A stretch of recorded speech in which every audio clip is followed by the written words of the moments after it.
तो हम लोग आज से शुरू कर रहे हैं वो क्लाउज का सेकंड पार्ट, यानी कल हमने क्लाउज स्टार्ट किया था, आज क्लाउज को लास्ट करेंगे, राइट। ये दो काम हम लोग करना है। कल हमने कहा था कि सर क्लाउज अच्छे से बताओ, तो क्लाउज बेटा अच्छे से बता रहा हूं। सबसे पहले आप सीखने का प्रयास करो और कमेंट बंद करो, क्लाउज समझ में आ जाएगा।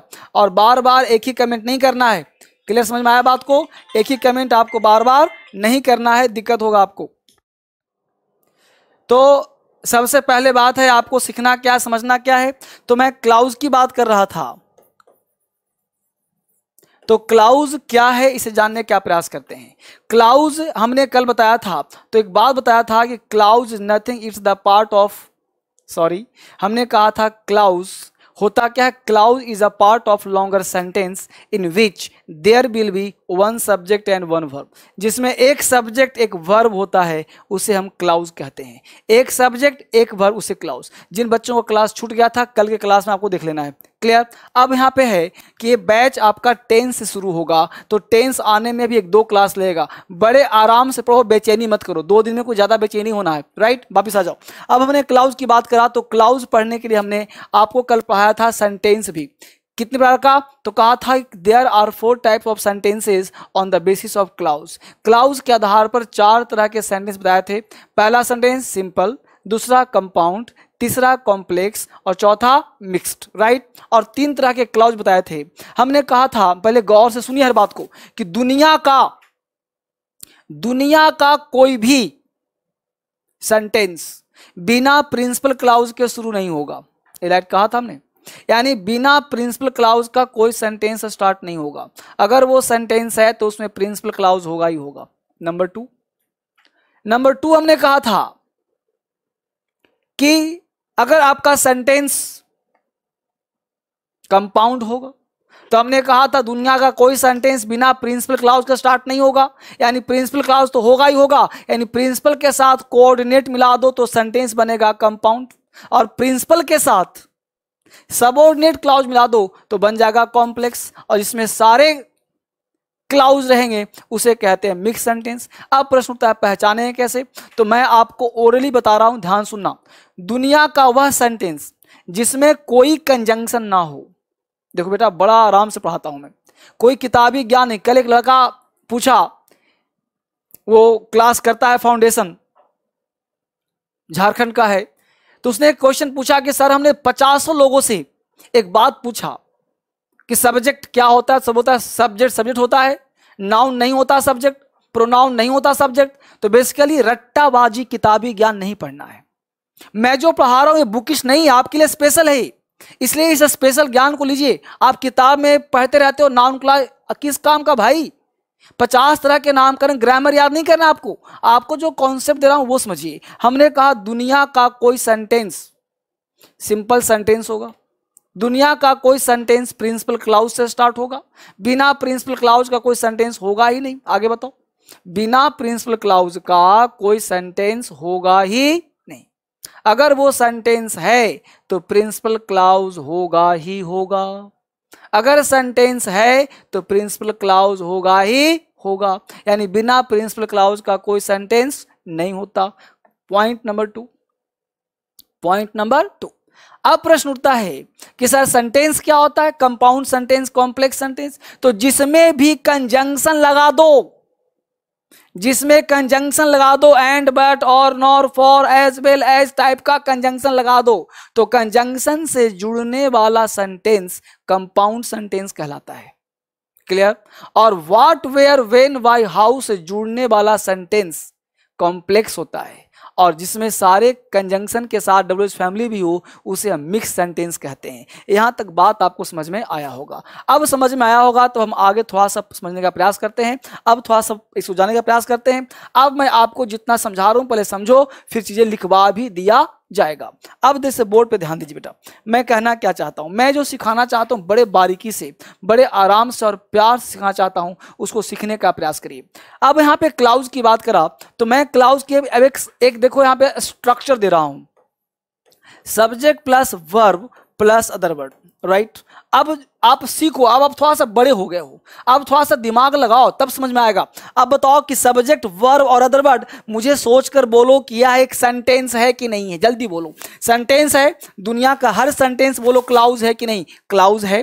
तो ये क्लाउज है, स्वतंत्र क्लाउज है, इसमें कोई कंजंक्शन दिख रहा है क्या, नहीं ना, तो इसको क्या कहेंगे हम, स्वतंत्र क्लाउज। कैसा क्लाउज है, स्वतंत्र क्लाउज है। यह क्लाउज स्वतंत्र मतलब यह किसी पर डिपेंडेंट नहीं है। डिपेंडेंट क्लाउज उसको कहते हैं जिस एक क्लाउज पर दूसरा क्लाउज निर्भर करता हो। यह क्लाउज स्वतंत्र क्लाउज है, यानी कि इसके साथ कोई क्लाउज मिला हुआ नहीं है। यानी कि यह अगर कोई पूछे कि कौन सा क्लाउज है तो इसको बोलना तुम प्रिंसिपल क्लाउज है। क्या बोलोगे, बोलो प्रिंसिपल क्लाउज। क्या बोलोगे, प्रिंसिपल क्लाउज। प्रिंसिपल का मतलब मुख्य क्लाउज, जो स्पेलिंग मुख्य वाला होता है। प्रिंसिपल जो कॉलेज वाला होता है वही स्पेलिंग है, मतलब मुखिया, मुख्य, मेन क्लाउज, यानी यह क्लाउज कहलाएगा प्रिंसिपल क्लाउज। समझ में आया। अब प्रिंसिपल क्लाउज है तो मुझे बताओ कि यह पॉजिटिव है कि नहीं है। अरे है ना पॉजिटिव, तो पॉजिटिव है तो इसका नेगेटिव नहीं हो सकता क्या, इंटेरोगेटिव नहीं हो सकता क्या, डब्ल्यू स्पेलिंग। हमने एक सेंटेंस बोला कि भाई, हमने बोला आई नो इंग्लिश। क्या बोला, आई नो इंग्लिश। बोलो प्रिंसिपल क्लाउज है कि नहीं, सिंपल सेंटेंस है कि नहीं। हमने बोला, समझना गौर से, आई नो इंग्लिश, आई नो इंग्लिश। तो आई नो इंग्लिश इसका नेगेटिव नहीं हो सकता क्या, I do not know English. Do I note, है ना, do I know English, don't I know English, why do I know English, why don't I know English. तो बोलो 6 प्रकार के सेंटेंस पढ़ाऊंगा आगे, लेकिन मुझे इतना बताओ कि यह सेंटेंस को अगर मैं 6 बना दिया तो सबका सब प्रिंसिपल क्लाउज ही तो हुआ। ये सब कलम है, यहां से भी कलम है, यहां से भी कलम है, यहां से भी कलम है, यहां से भी कलम है। जब तक कि अगला कुछ जोड़ न दें, तो जब तक अगला हम नहीं जोड़ेंगे, जब तक यह क्लाउज नहीं जुड़ेगा, तब तक कैसे मामला, बात समझ पा रहे हो ना। तो अभी तो ये स्वतंत्र है, अभी ये स्वतंत्र है, अभी ये स्वतंत्र है। तो जब कोई अलग अलग हो उसे हम इंडिपेंडेंट क्लाउज कहते हैं। तो दुनिया का हर सेंटेंस सिंपल सेंटेंस है, दुनिया का हर क्लाउज प्रिंसिपल क्लाउज है। ये दिमाग में बात गया कि किताब पढ़ोगे सो कहो। कहा तो सर नहीं समझ में आया, तो समझना क्या है बाबू। हमने कहा दुनिया का हर सेंटेंस प्रिंसिपल क्लाउज है, दुनिया का हर सेंटेंस सिंपल सेंटेंस है। इसमें क्या समझना है, बोलो फटाफट। तो यहां बोलो ये प्रिंसिपल क्लाउज है कि नहीं, ये सिंपल सेंटेंस है कि नहीं, ये पॉजिटिव है ना जी। इसका नेगेटिव हो सकता है ना भाई। हमने कहा Ram eats a mango, Ram does not eat a mango, ये सब सिखाऊंगा। Does Ram eat a mango, doesn't Ram eat a mango, why does Ram eat a mango, why doesn't Ram eat a mango. हुआ कि नहीं हुआ ना। अब बहुत ध्यान दो, अब एक कॉन्सेप्ट यहां दिमाग में रखे रहो, इसको दिमाग में रखे रहो। यहां वापिस आऊंगा, पहले कॉन्सेप्ट और दे रहा हूं, उसे सीखने का प्रयास करो। अब यहां हमने कहा यह क्लाउज है, राइट। अब इसके साथ मैं एक नया सेंटेंस जोड़ना चाहता हूं। मैं चाहता हूं कि इसके साथ कुछ और मैं जोड़ना, इसमें मैं प्लस करके, यहां पे मैं इसको प्लस करके मैं एक क्लाउज को और जोड़ना चाहता हूं। समझो बात। हमने कहा मैं जानता हूं कि तुम कहां रहते हो, तो मैं जानता हूं तुम क्या पढ़ते हो। बोलो 2 क्लाउज है कि नहीं है। मैं जानता हूं तुम क्या पढ़ते हो, तो मैं जानता हूं प्रिंसिपल क्लाउज। तुम क्या पढ़ते हो, यह डिपेंडेंट है इस पर। क्यों भाई डिपेंडेंट है, क्योंकि मैं जानता हूं तुम कहां पढ़ते हो, तो ये इसको पता है तुम कहां पढ़ते हो। इसको हटा दो, तुम कहां पढ़ते हो प्रश्न हो गया, क्वेश्चन हो गया। समझ पा रहे हो बात। यानी जब आप अंग्रेजी में कुछ बड़ा सेंटेंस करना चाहते हैं, जब आप अंग्रेजी में कुछ बोलना चाहते हैं, जब आप अंग्रेजी में कुछ सीखना चाहते हैं, तब आपके साथ डिपेंडेंट यानी एक से अधिक क्लाउज की आवश्यकता होगी। आपको क्लाउज का जरूरत पड़ेगा, यानी आप स्वतंत्र नहीं रह सकते। आप एक डिपेंडेंट को दूसरे से इंडिपेंडेंट से आपको जोड़ना पड़ेगा। इसीलिए हम कॉमन एरर का व्यवस्था करते हैं कि आखिर छोटा सेंटेंस था, पकड़ लिए कि सब्जेक्ट है, वर्ब है, अदर वर्ड है, जैसे ही कुछ बड़ा आएगा तो कैसे पकड़ूंगा सर कि हाँ क्या गलती है, कैसे पता चलेगा सर कि क्या मामला है। अब समझ में आया मुद्दा क्या है। तो मैं इसको जोड़ना चाहता हूं, तो जोड़ने के लिए इस प्लस के स्थान पर कोई ना कोई कंजंक्शन लगाना पड़ेगा। उस कंजंक्शन को लगाएंगे तब एक नया सेंटेंस का निर्माण होगा। इसीलिए हमने आपको सेंटेंस पढ़ाया था कल।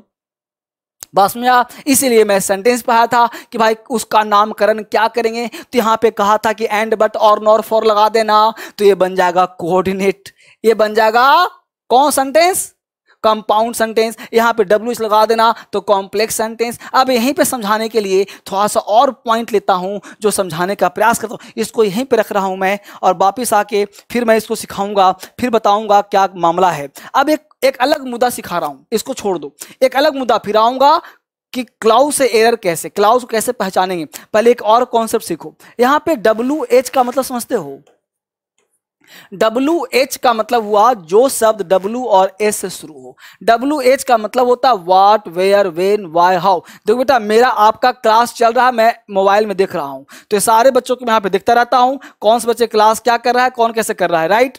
अब यहाँ देखो गौर से, हमने कहा कि WH का मतलब हुआ what, when, where, why, how. WH का मतलब हुआ what, when, where, why, how, इसे हम WH कहते हैं, राइट। अब WH का मतलब हुआ what, when, where, how, right. अब इस WH का 3 रोल है। अभी तक आप एक जानते हो कि भाई वेयर डू यू लिव, ये 3 ट्रिपल रोल में है। ये WH का पहला रोल है जिसे हम प्रोनाउन कहते हैं। क्या कहते हैं उसे हम? प्रोनाउन कहते हैं। WH का पहला रोल है कि जब WH प्रोनाउन बन जाए, प्रश्न उठता है सर प्रोनाउन क्या है, बताऊंगा आगे। लेकिन प्रोनाउन का रोल कैसे सर? प्रोनाउन का रोल तब होता है जब WH के बाद हेल्पिंग वर्ब का प्रयोग किया जाए। WH के बाद हेल्पिंग वर्ब का प्रयोग किया जाए, subject plus other word plus question mark का प्रयोग किया जाए, तो इस WH को हम प्रोनाउन कहेंगे। क्या कहेंगे बेटा? प्रोनाउन कहेंगे। कब सर? जब WH के बाद हेल्पिंग वर्ब का प्रयोग हो तो इसे हम प्रोनाउन कहेंगे। नाम लिख लो, हेल्पिंग वर्ब के पहले, हेल्पिंग वर्ब के पहले दुनिया का कोई शब्द हो वो आजीवन सब्जेक्ट होता है, और सब्जेक्ट का वेराइटी अलग अलग है। कोई सब्जेक्ट इंट्रोगेटिव होता है, कोई सब्जेक्ट असर्टिव होता है, कोई सब्जेक्ट कैसा होता है, ये तो आगे अभी पढ़ाऊंगा सब कुछ। अभी जितना सिखाऊं सीखते रहो। तो बोलो ऑक्सिलरी वर्ब से पहले ही हो गया कौन सा चीज? प्रोनाउन। कैसा प्रोनाउन? Interrogative pronoun. यह प्रश्न पूछने का काम करता है, यह इंट्रोगेटिव है। जैसे हमने कहा where do you live, question mark. कोई व्यक्ति पूछे कि वेयर क्या है, तो जवाब क्या दोगे? कि वेयर इंटेरोगेटिव प्रोनाउन है। वेयर क्या है? सब्जेक्ट है। वेयर क्या है? क्वेश्चन पूछ रहा है, वेयर डू यू लिव, तुम कहां रहते हो। समझा मुद्दा? तो ये कहां क्या हो गया? सब्जेक्ट हो गया। हमने कहा कि what do you it, what do it question mark. यहां कोई व्यक्ति पूछे व्हाट क्या है, तो आपको जवाब देना है सब्जेक्ट है। कैसा सब्जेक्ट है? इंटेरोगेटिव सब्जेक्ट है। यह काम क्या करता है? सब्जेक्ट का। यह समझ में आया? तो WH का पहला रूप क्या है? प्रोनाउन है। ये पढ़ाऊंगा प्रोनाउन के चैप्टर में, लेकिन फिलहाल समझ में आया मोटा मोटी कि नहीं आया? जल्दी से बोलो फटाफट। यहां पे आप उल्टा पुल्टा काम करोगे, सब बंद करवा दूंगा, सीधा पढ़ाई पे ध्यान दो। आगे देखो गौर से, यहां हमने अगला कॉन्सेप्ट दिया, कॉन्सेप्ट नंबर 2 कि WH, ये देख लिया आपने। अब पहला कॉन्सेप्ट था WH का कि भाई WH प्रोनाउन का काम। उतार रहे हो सब्जी? बहुत बढ़िया, सब उतार लिया ना? इसको उतार लिया सबने? सारे बच्चे लिख पा रहे हो? कोई दिक्कत हो रहा है मुझे बताओ जल्दी से। नहीं ना? उतार लिया इसको? बहुत सुंदर। अब चलिए मैं इसको आपको मिटा रहा हूं। अब मिटा रहा हूं यहां तक ताकि आप समझ में आ जाए। यहां देखिए वापिस, अब यहां तक समझ में आ गया। WH का जो सेकंड रोल है बेटा, वो WH का दूसरा रोल है, वो रोल है एडजेक्टिव का। WH का जो दूसरा रोल है वो रोल है ADJ एडजेक्टिव का। अब प्रश्न था WH एडजेक्टिव कैसे सर? समझो, अंग्रेजी के डीप में जा रहा हूं। जब तक डीप नहीं आएगा अंग्रेजी नहीं आएगा। पढ़ते रहो जीवन भर, अंग्रेजी नहीं आएगा। अंग्रेजी सीखना है तो धर्मेंद्र सर के शरण में एक बार आ गए हो ना, मन साफ करके बढ़िया से पढ़ लो। तो एडजेक्टिव का रोल करेगा भाई। ये एडजेक्टिव क्या होता है सर? एडजेक्टिव का मतलब जो नाउन से पहले आ जाए, यानी कि WH के बाद अगर कोई नाउन आ जाए, फिर कोई हेल्पिंग वर्ब आ जाए, कोई सब्जेक्ट आ जाए, फिर अदर वर्ड आ जाए, क्वेश्चन मार्क आ जाए, तो यह WH चूंकि नाउन से पहले है तो नाउन से पहले रहने का अधिकार एडजेक्टिव को दिया जाता है, इसलिए यह WH एडजेक्टिव कहा जाएगा। कैसा एडजेक्टिव भाई? तो ये कहा जाएगा इंटेरोगेटिव एडजेक्टिव, राइट। इसको तो इसको क्या कहेंगे हम? Interrogative adjective. क्या नाम देंगे? Interrogative adjective. जैसे हमने एग्जांपल दिया इसका कि भाई हमने एग्जांपल दिया which class do you read, तो विच क्लास, यहां पे विच काम कैसा कर रहा है? एडजेक्टिव का क्लास क्या है? नाउन। तो विच इंट्रोगेटिव है। हमने मान लो कहा कि व्हाट पेन, व्हाट का हिंदी यहां पे क्या नहीं होगा? कौन सा? What pen do you like, question mark. यहां पे व्हाट क्या काम कर रहा है? एडजेक्टिव का। कैसा एडजेक्टिव? Interrogative adjective. वही WH है, वही WH प्रोनाउन है, वही WH एडजेक्टिव है। बात समझ में आ रहा है कि नहीं है? जल्दी बोलो, बात समझ में आ गया? Point number 3। अब पॉइंट नंबर 3 बेटा समझिए गौर से। यहां हमने सीख लिया कि भाई ये एडजेक्टिव का काम करता है। अब तीसरा जो रोल है, तीसरा रोल है, वो रोल है कंजंक्शन का। यानी कि WH फैमिली जो है कंजंक्शन का भी काम करता है। क्या काम करता है? कंजंक्शन का भी। अब प्रश्न उठता है कंजंक्शन है तो क्या काम करेगा? कंजंक्शन है तो जोड़ेगा, यह भी सेंटेंस, यह भी सेंटेंस, दोनों को जोड़ेगा। तो जहां जुड़ेगा ना उसी को हम कंजंक्शन कहते हैं। अब कंजंक्शन है तो जोड़ेगा, इसका मतलब कि WH कहां आएगा सर? तो WH बीच में आएगा, बीच में आएगा तो इसका नाम है कंजंक्शन, और इस कंजंक्शन का नाम है सबऑर्डिनेटिंग कंजंक्शन। क्या नाम है? छोड़ो, पढ़ाऊंगा आगे, फिलहाल इतना समझो। अब इसी को पढ़ाने के लिए, इसी को बताने के लिए मैं डिटेल आपको चल रहा हूं, जिसको आप समझाता हूं आगे। पहले इसे सीखने का प्रयास करिए। अब देखिए बोर्ड पे हमने कहा कि subject plus verb plus other word, और इसको जोड़ने के लिए बीच में हमने लगाया व्हाट, हमने लगाया व्हेन, हमने लगाया वेयर, हमने लगाया हाउ, हमने लगाया what, when, where, why, right. इसके बाद अब जरा ध्यान दो कि यह देखो जरा गौर से, यह बीच में आया तो बताओ यह कंजंक्शन हुआ कि नहीं हुआ? कंजंक्शन हुआ कि नहीं हुआ? जल्दी से बताओ। ये कॉन्सेप्ट समझ में आया? अब इसके साथ प्रश्न उठता है कि हम क्या लिखें। इसको मैं जस्ट छुपा देता हूं। अब मैं आपको 2 एग्जाम्पल पहले दूंगा, फिर वापिस यहीं लौटूंगा, यहीं लौटूंगा वापस, यहीं लौटूंगा वापस। ध्यान रखो इसको। लेकिन पहले मैं एग्जाम्पल दे दूं, फिर मैं समझाऊं, आपको समझ में ज्यादा आएगा, तब आपको बढ़िया आएगा। सुपर चैट कहां है? अरे बेटा ये सुपर चैट वाला नहीं है, यह क्लास आपका ऐप पे लाइव चल रहा है और यूट्यूब पे शाम में 9 बजे भी मिलेगा। तो इस तरह से सुपर चैट ने भी पढ़ाई पर ध्यान दो, ठीक है। अब यहां पे ध्यान दिए WH। अब हमने कहा जो समझने का प्रयास करिए, हमने एग्जाम्पल दिया I don't know, I don't know. पहला एग्जाम्पल दे रहा हूं, I don't know where does she live, I don't know where does she live. दूसरा example, example number 2, pen change कर लेता हूं, I don't know where she lives, where she lives. Example number 3, I didn't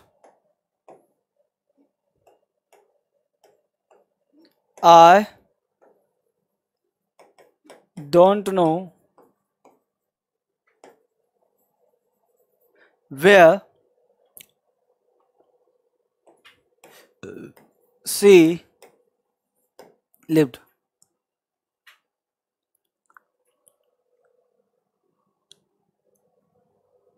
ठीक बच्चे। अब 3 example दिया हूं मैं आपको। अब यहां पे बहुत सारे बच्चे कमेंट कर रहे हैं,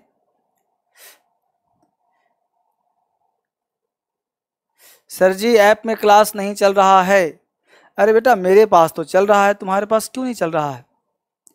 आप धीरे धीरे चलेगा सब। चलिए वापिस आइए। I don't know where does she live, I don't know where she lives, I don't know where she lived. देखिए गौर से, ये पहला एग्जाम्पल गलत है, दूसरा सही है, तीसरा भी सही है। प्रश्न उठता है कि पहला क्लाउज तुम्हारा हो गया जो स्वतंत्र क्लाउज है, तीनों सेम है। अब यहां वेयर जो है ये सब में कंजंक्शन का काम कर रहा है। ये वेयर वर्ड जो है वो तीनों में क्या काम कर रहा है? कंजंक्शन का। अब यहाँ पे डज लगाया, यहाँ पे सब्जेक्ट लगाया, सब्जेक्ट लगाया, तो आपको ध्यान क्या देना है? वापिस आइए वहीं पे जहां पे हमने वापिस आने को कहा था। हमने कहा था कि subject plus verb plus other word, right. अब इसके बाद अगर ये WH कंजंक्शन है तो ध्यान देना बेटा, अगर WH के बाद हम हेल्पिंग वर्ब लगा दें, WH के बाद हेल्पिंग वर्ब लगा दें तो ये हो क्या जाएगा? देखो WH के बाद अगर हेल्पिंग वर्ब लगा दें तो ये बन जाएगा प्रोनाउन, राइट। और प्रोनाउन का मतलब होता है कि उसके पहले कोई क्लाउज नहीं होना चाहिए। यानी कि अगर मैं बोलूं कि वेयर डज सी लिव तो सही हो जाएगा, लेकिन यहां पे एक क्लाउज और दिया है, यानी वेयर जोड़ने का प्रयास किया है, इसलिए डज यहां पे नहीं होना चाहिए था। होना क्या चाहिए? तो बोर्ड पे ध्यान दीजिए, होना चाहिए आपका कि WH के बाद सीधा सब्जेक्ट का प्रयोग होना चाहिए, subject plus verb plus other word. ऐसा करोगे तो सही होगा। अगर इसके बाद आपने auxiliary verb plus subject plus verb लगाने का प्रयास किया तो गलत होगा। ध्यान ये देना है कि यह WH कंजंक्शन कहलाता है और कंजंक्शन हमेशा अपने साथ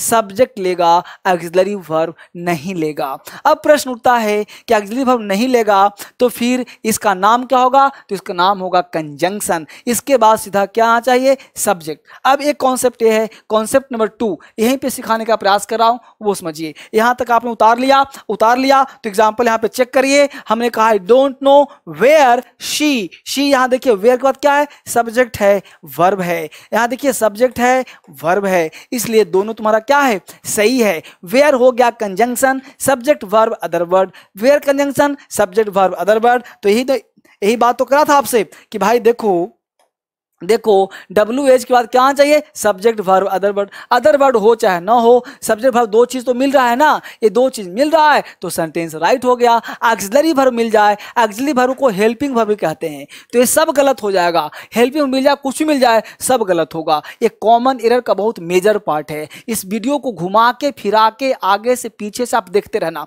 बड़ा स्लो पढ़ा रहा हूं, आराम से पढ़ा रहा हूं, लेकिन बड़ा कॉम्प्लिकेटेड है, दिमाग खराब करेगा आपका। इसको समझने का प्रयास करना। इसको उतार लिया तो आप देखो गौर से, मैं यहां पे देख रहा हूं गौर से, यहां पे अब देखो एक नया कॉन्सेप्ट, यहां पे V1 या V5 दिया। V1 या V5 पढ़ाया था आपको बेसिक वर्ब के क्लास में। पिछले जो वर्ब का टॉपिक होगा उसमें आप पलट कर देखो, उसमें इसका क्लाउज दिया होगा कि V1 क्या V5 क्या है। V1 V5 का मतलब प्रेजेंट टेंस, यानी कि अगर ये प्रेजेंट हो, ध्यान दीजिए, अगर ये क्या हो? प्रेजेंट टेंस हो तो आने वाला क्लाउज किसी भी टेंस में हो सकता है। आने वाला क्लाउज किसी भी टेंस में हो सकता है, यानी कह सकते हैं हम एनी टेंस। क्या कह सकते हैं? Any tense. एनी टेंस का मतलब हो गया प्रेजेंट, एनी टेंस का मतलब हो गया पास्ट, एनी टेंस का मतलब हो गया फ्यूचर। यानी कि आप किसी भी टेंस में बात कर सकते हैं। जैसे हिंदी बोल के दिखा रहा हूं, मैंने कहा मुझे नहीं पता वह कहां रहता है, मुझे नहीं पता वो कहां रहता था, मुझे नहीं पता वो कहां रहेगा। I don't know where he lives, I don't know where he lived, I don't know where he will live. मुझे नहीं पता तुम कहां पढ़ते हो। I don't know where you read, I don't know where you read, I don't know where you will read. मुझे नहीं पता तुम कहां पढ़ते हो, कहां पढ़ते थे, कहां पढ़ोगे। बोलते हैं ना मुझे पता है, तुम क्या खाते हो, मुझे पता था, मुझे पता है तुम क्या खाते थे, मुझे पता है तुम क्या खाओगे। यानी I know what you eat, I know what you ate, I know what you will eat. समझ में आ रहा बात को। हमने कहा, देखो गौर से बोर्ड पर, हमने कहा प्रेजेंट। एक एग्जांपल देखो, मैं पेन चेंज करके एग्जांपल आपको दिखाने का प्रयास कर रहा हूं ताकि समझ में आपको बेहतर आ जाए। यहां देखो पेन चेंज किया, ब्लैक पेन ले लिया, अब आपको चेंज किया, हमने यहां लिखा I know, right, I know present tense है, हमने कहा I know what you it. अब देखो I know what you it, I know what यहां पे था ही, I know what you it. समझ आ रहा बात को। तो इसको आप समझने का प्रयास जब तक नहीं करेंगे बेटा तब तक समझ में नहीं आएगा। हमने क्या कहा समझो गौर से, हमने कहा I know what you it, ये सही हो गया। हमने कहा I know what you it, हमने कहा I know what you will it. यह भी सही, यह भी सही है, सब सही है ये। लेकिन अगर यहां पे हमने उल्टा कर दिया, देखो लिख रहे फटाफट, तीनों सही है। I know what you it, I know what you ate, I know what you will eat. मुझे पता है तुम क्या खाते हो, क्या खाते थे, क्या खाओगे, राइट, ये तीनों सही हो गया। लेकिन अगर मैं यहां पे करूं आई नो व्हाट डू यू ईट तो गलत हो जाएगा, आई नो व्हाट डिड यू ईट तो ये गलत हो जाएगा, आई know what will you eat तो गलत हो जाएगा। यही तो समझना है आपको, यही चीज तो देखना है कि गलत क्यों होता है, क्या मामला है। यही तो कॉन्सेप्ट होता है अंग्रेजी का। अगर आप देखिए बोर्ड, ध्यान दीजिए, अगर मैं इसको ऐसे कर दूं, देखिए बोर्ड पर नहीं टिका रखिए, अगर मैं इसको ऐसे कर दूं, इसको हटा दूं तो सारे सेंटेंस गलत हो जाएंगे। ये सारे सेंटेंस भी गलत गलत गलत, ये सारे गलत हो जाएंगे। क्यों सर? क्योंकि बेटा ये व्हाट हो गया प्रोनाउन। क्या हो गया? प्रोनाउन। अब प्रोनाउन हो गया तो इसके बाद यहां पे डू चाहिए ही चाहिए, डिड चाहिए ही चाहिए, और यहां से विल हटा के विल यहां पे चाहिए। अब हो गया what do you eat, what did you eat, डेट नहीं फिर इट करना पड़ेगा इसको, और इसको करना पड़ेगा व्हाट विल यू ईट, यहाँ विल हटाना पड़ेगा। अब ये सारे सेंटेंस तुम्हारे क्या हो जाएंगे? सही हो जाएंगे। यह भी सही, यह भी सही, यह भी सही। अब समझ में आया कि नहीं आया? कहने का सेंस है कि WH आपका जो होता है वो कंजंक्शन भी होता है, प्रोनाउन भी होता है। अगर आप इस तरह से पढ़ते रहोगे तो अंग्रेजी आपके लॉलीपॉप हो जाएगा, अगर ऐसे नहीं पढ़ोगे तो अंग्रेजी आपका टफ हो जाएगा। मैं आपको एक सलाह दे रहा हूँ, क्लाउज का कल का क्लास, क्लाउज के आज का क्लास, इन दोनों क्लास को बड़े बारीकी से देखो, बड़े बारीकी से पढ़ो, राइट। इन दोनों को बारीकी से पढ़ोगे तो आपके दिमाग में एक बारीकी जाएगा, समझ में बेहतर आएगा। इसको दोबारा देखो, तिबारा देखो। अभी बेसिक क्लास में टाइम लो, एक समय ऐसा आएगा कि कोर्स आपका तेज स्मूथली आगे बढ़ जाएगा, फिर आपके पास समय नहीं होगा। हमने कल भी कहा, आज फिर कहता हूं, जिन बच्चों के पास बुक्स नहीं आया है वो बच्चे बुक्स मंगा लो। मोबाइल से आप पीडीएफ से पूरा कोर्स नहीं कर पाओगे, मैं पीडीएफ सुविधा दे रहा हूं, दोनों सुविधा रखो, पीडीएफ से भी पढ़ो, लेकिन बेटा किताब मंगा लो, क्योंकि टोटल 10 किताब मिलेगा, सारे ये सारे वोकैबुलरी करवाऊंगा, तो आपके पास किताब रहेगा, पलट करके दिन भर पढ़ोगे। कितना देर फोन देखोगे आप? फोन में सब सुविधा भी दूंगा, फोन में सारे सुविधा दूंगा। अगर जिनका बेसिक कमजोर ज्यादा है, ये बेसिक भी जरूर बोल देना कि बेसिक बुक भी चाहिए साथ साथ, तो 9 किताब के साथ बेसिक भी भेज देगा आपके लिए, सारे काम कर देगा। आपको पेशेंस रख के धीरे धीरे क्लास स्टार्ट कर देना है, चलते जाना है, अंग्रेजी सबसे बेहतर कर दूंगा और बेहतर सिखा दूंगा। बस एक बार बढ़िया से पढ़ते रहिए। अभी स्लो चल रहा हूं जानबूझ करके कि ताकि आप सीखने का प्रयास करें। एक समय ऐसा आएगा कि आपसे बेहतर किसी का नहीं होगा। वीडियो दोबारा देखो, तिबारा देखो, घुमा के देखो, रोक करके देखो, लिख करके देखो, समझ करके देखो। फिर मिलते हैं आपसे कल एक नए वीडियोज में। बहुत बहुत धन्यवाद। Thank you very much.